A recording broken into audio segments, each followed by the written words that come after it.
vahoaka ny Antsiranana indray niona tamin'ny Kandida Mahafaly sonasina Olivier ary nahafarambampolo tamin'ny Omaly teo amin'ny place Rich nambarany zaho ny zanakanareo ka mahafantatra ny marary momba ny Antsiranana ity. Tsy nibezy tsony no avadika fa ny boky ny solona biafa vol na réunion Diego fa mampijaly zay amin'ny resaka fizahantany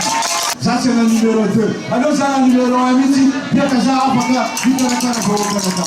haiko problème secret atsika zao fa tsy sampitonia mandalo amitsika eto kanefa io mameno olo maro mifody resaka consulat tsika zao io mijaly olo kofa mandefa olo mandeha andafy mila misy mpikarakara tanàratsika amboaritsika aéroport ny andrakaka ito placeokovato misy volana tasimena za tsy vahiny fa tompo tanàna za koa avy eo efa misy programme apetraka ahafahan'olo tsotra